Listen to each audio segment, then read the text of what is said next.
আমাদের চারপাশে যে জগৎ আমরা দেখি তার সঙ্গে কোয়ান্টাম বলবিদ্যার জগতের আকাশ পাতাল পার্থক্য। চিরায়ত জগতে যা অসম্ভব, কোয়ান্টাম জগতে তা ডাল ভাতের মতনই বাস্তব। আসলে কোয়ান্টাম বলবিদ্যার জগৎটা দাঁড়িয়ে আছে একটা অদ্ভুত তত্ত্বের উপর। হ্যাঁ, অনিশ্চয়তা নীতি। এই নীতি অনুযায়ী ঘোর বাস্তবতা বলে কিছু নেই, ক্ষুদে কণিকাদের জগতে তো বটেই। পর্যবেক্ষণই এই কোয়ান্টাম বলবিদ্যার আসল বাস্তবতা। তো চলুন এই জগতের কিছু পরিচিত নিয়ম বা নীতির সঙ্গে একটু পরিচিত হওয়া যাক।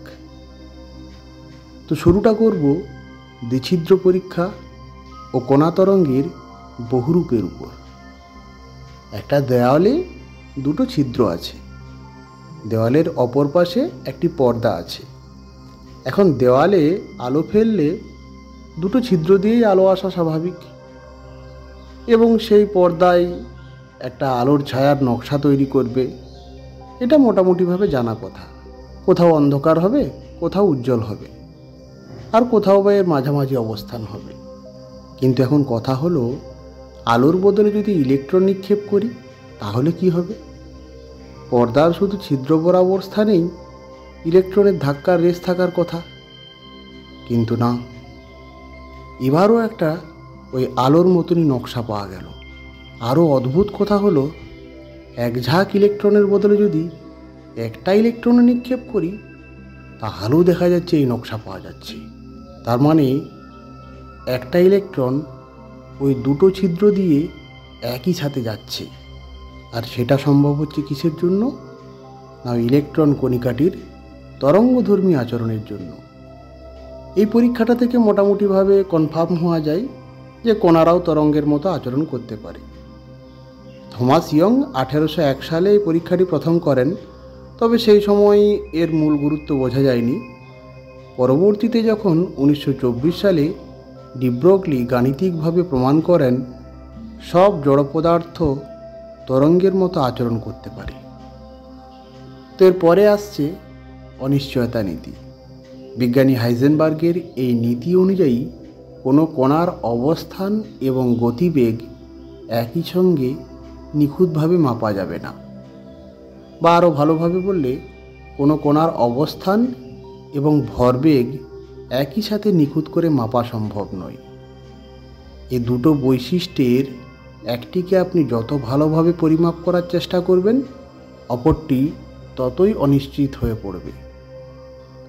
সাধারণভাবে কণার অবস্থান ও বেগের কথা বলা হলেও এর সঙ্গে আরও অনেকগুলো রাশিও জড়িয়ে রয়েছে, যেমন কণার শক্তি, স্থায়িত্ব, বিভিন্ন অক্ষের দিক, ঘূর্ণন, কোনো ক্ষেত্রের শক্তি ও তার পরিবর্তন ইত্যাদি ইত্যাদি।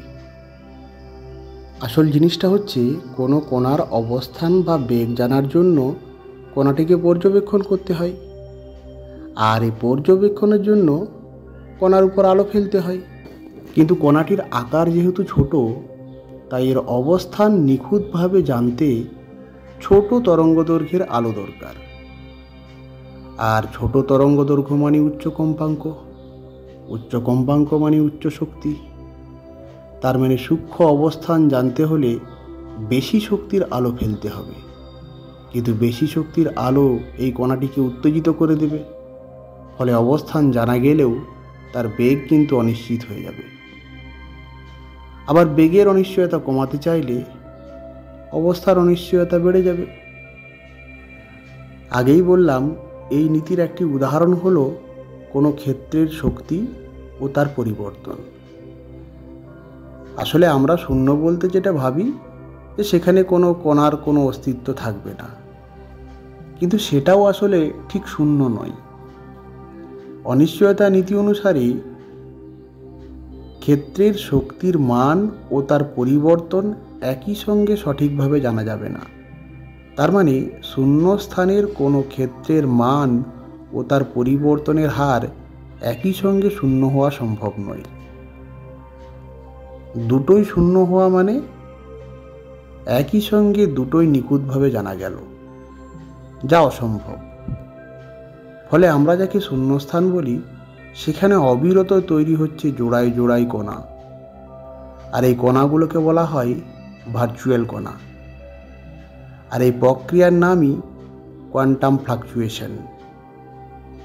একসঙ্গে তৈরি হওয়া একজোড়া বিপরীত চার্জের কণা সৃষ্টির পর মুহূর্তে এরা আবার পরস্পরকে বিলীন করে দেয়। আর এটা মূলত বিজ্ঞানী পল ডিরাকের আবিষ্কৃত কণা এবং প্রতিকণা ধর্মের নিয়ম নীতি অনুসারেই হয়। এরপর আসি কোয়ান্টাম টানেলিং। রাস্তায় চলতে চলতে আপনার সামনে যদি একটি পুরু দেওয়াল এসে যায়, তাহলে আপনার যাত্রাপথ ওখানেই শেষ।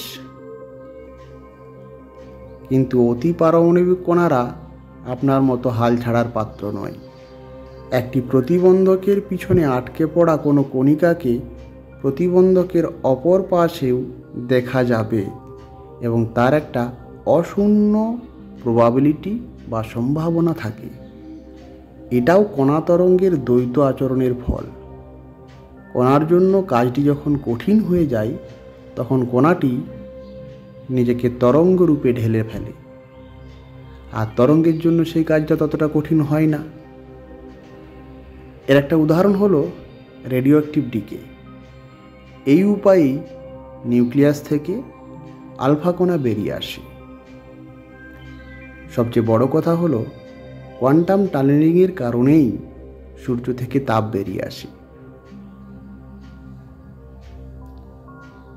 তো পরের দিন আমি আলোচনা করব পরিমাপের আগে অস্তিত্বহীনতা, ম্যাট্রিক্স বলবিদ্যা, মাল্টি ইউনিভার্স এবং কোয়ান্টাম এন্টেঙ্গেলমেন্ট। আজ এই পর্যন্তই। ধন্যবাদ।